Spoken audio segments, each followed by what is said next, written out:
modern-day Texas. I'm here to take you back into the 6th century CE to witness the growth of an incredible city, the city of Constantinople.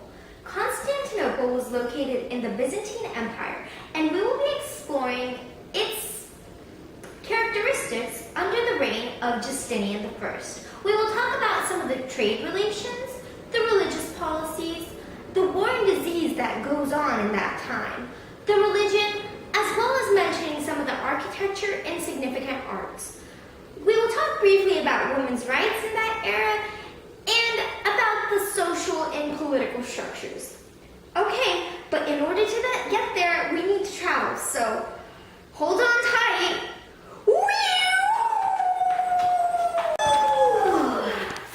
And here we are, right in Constantinople in the 6th century, just like I promised. So now, we're going to talk about the geographic location of Constantinople and why it was so important to its success. First of all, Constantinople was located on the Bosphorus Strait on a promontory, which is like a peninsula. It's an elevated piece of land into the Bosphorus Strait. It was surrounded by water on 3 sides, and the one side facing Europe had heavy defensive walls, so it was really hard to conquer. It provided a link between the east and the west, and every ship that passed through the Bosphorus Strait, which was where Constantinople was at, was taxed. So this helped Constantinople become a very wealthy city. Now let's talk a little bit about Constantinople's trade partners. The 4 major trade partners of Constantinople were China, India, Arabia, and Egypt. From China, Constantinople got a lot of its silk until the year 553 when 2 monks smuggled in some baby silkworms so that Constantinople began producing its own silk. This let it have a monopoly in Europe and led to some of its wealth. This is an example of the silk that was produced in the 6th century in Constantinople. Quite beautiful and very soft to the touch.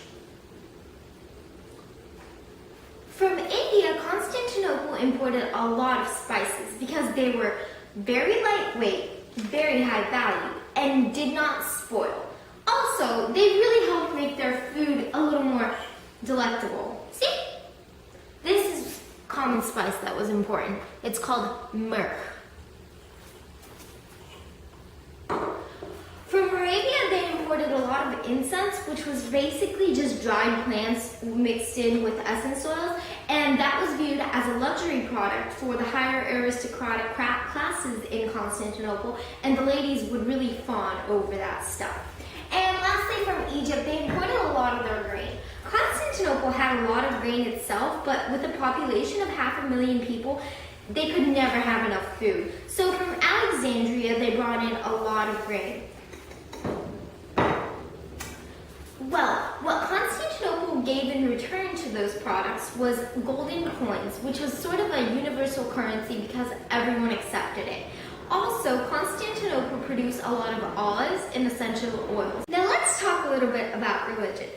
As I forgot to mention previously, Constantinople is part of the Byzantine Empire.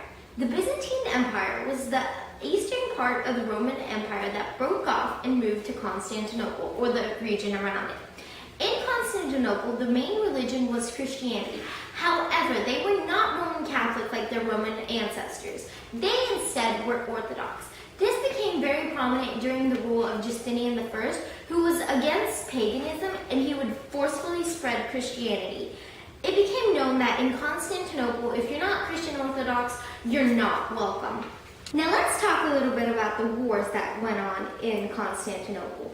First of all, when Justinian came to power, they were with war with the Sassanid Empire in Persia. This empire was very strong, and Constantinople could not take its eyes off of it, fearing that it would be conquered. Finally, when the Sassanid Empire's current emperor died, his son allowed Constantinople to create a peace treaty with the Sassanid Empire, therefore putting them in rest with one another. Afterwards, Justinian had the bright idea to reunite the Roman Empire. He conquered the Vandals in North Africa and the Ostrogoths in Italy. However, these wars were pretty devastating to his own army as well, and caused him to have to charge high taxes. His people people were not very happy because of this, and it sparked a lot of riots. The most prominent of this is the Nika riots, which were sparked by the high taxes that were demanded because of the large warfare and because Justinian did not support nobility. His lack of support from nobility came from the Justinian Code. The Justinian Code was implemented by Justinian, and it said that the emperor had the sole legal rights and that he could create and interpret laws as he wished. This angered the Senate and the nobility in his kingdom because it weakened their power in society. Under his wife's rule, Theodora, the women in his city also got a lot more rights that were not there previously. They had the right to get a divorce from their husband, own property, and evade abuse if necessary.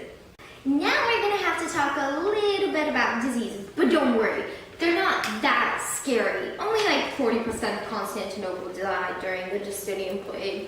Anyways, the Justinian plague came about in 541 CE, and it was quite devastating. It was believed that it came to Constantinople by rats which were in the grain carried from Alexandria in Egypt.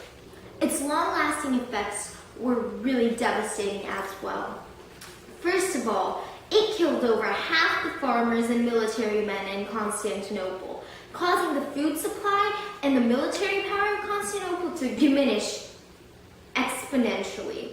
The food supply in Constantinople was less than it had ever been before, and the military was now composed of barbarians, since otherwise they would not have enough men to protect the borders. This really weakened Constantinople and gave a chance for other lands to conquer it.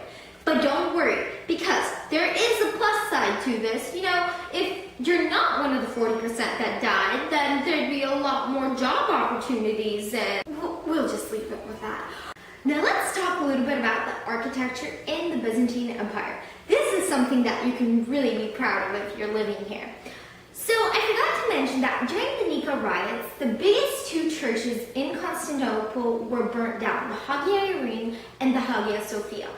In order to restore these, Justinian came up with a whole new system with his architects. The system using pendatives. Pendatives basically allowed for a dome to be built on top of a square room, which was a huge achievement. The art in Constantinople was also very amazing. They are known for their mosaics depicting religious scenes and maps of religious events. Also, iron sculptures and biblical manuscripts, as well as icons, were very widespread throughout the empire during the 6th century. Lastly, about the technology. There wasn't much technological advancement in the age of Justinian unless you consider icons and mosaics technology.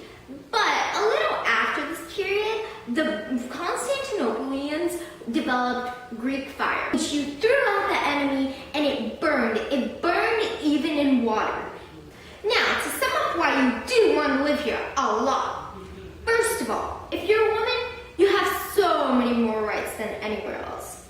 Second of all, you have easy access to many goods. I mean, there's the Mediterranean, the Black Sea, anywhere. You can get things from Europe as well. Third of all, if you're rich, you get to wear luscious silk. And you have a monopoly over it in Europe, so most likely you're going to be wealthy. Fourth of all, if you're poor, you're also getting some benefits because you get state-mandated grain supplies from the emperor. Fifth of all, well, everyone's jealous of you because your empire is the brightest and biggest thing out there. Okay, well, I have to go now, but I hope I convinced you. Let's go back into the present time. Ready?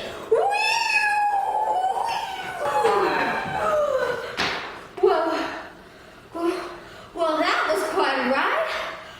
Oh, I really hope you liked the trip to Constantinople and that I was able to convince you it was not such a bad city to live in. Well,